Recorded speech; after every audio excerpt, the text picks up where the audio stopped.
India உலகத்துல ஒரே நாடாகும். அங்கு யூத விரோதம் என்றே ஒருபோதும் நிகழவில்ல. ஆ. மற்ற எந்த நாட்டிலும் இல்லாத அளவுக்கு இந்தியாவில யூதர்கள் சிறப்பா வாழ்ந்துள்ளனர். அதற்கு பிறகு ஈராக் யூதர்களின் ஒரு அலை வந்தது. ஏனெனில் ஈராக் தங்கள் யூதர்கள கொல்லத் தொடங்கியது. அதற்கு முன்பு போர்த்துகீசிய யூதர்கள் கோவாவுக்கு வந்தனர். அவர்களை போர்த்துகீசியர்கள் துன்புறுத்தினர். அங்கு கோவா இன்குசிஷன் நடந்தது. ஆனா இந்தியாவின் மற்ற பகுதிகள்ல, குறிப்பாக கொல்கத்தா மற்றும் கொச்சியில பெரிய யூத சமுதாயங்கள் உள்ள இடங்கள்ல ஒரு நாளும் யூத விரோதம் என்ற ஒன்று நடந்ததில்ல. அப்படியென்றால், ஆஸ்திரேலியாவில் இந்து சமுதாயம் இந்த அச்சுறுத்தல்களுக்கு எதிராக ஏதாவது சிறப்பு நடவடிக்கைகள் எடுத்து வருகிறதா?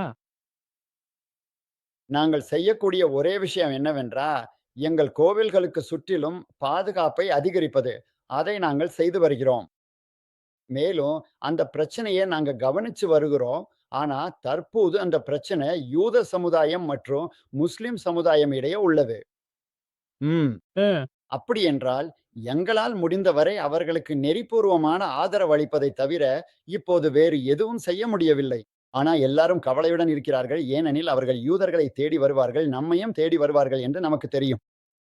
அவர்களும் நம்மையும் குறிவைத்திருக்கிறார்கள்.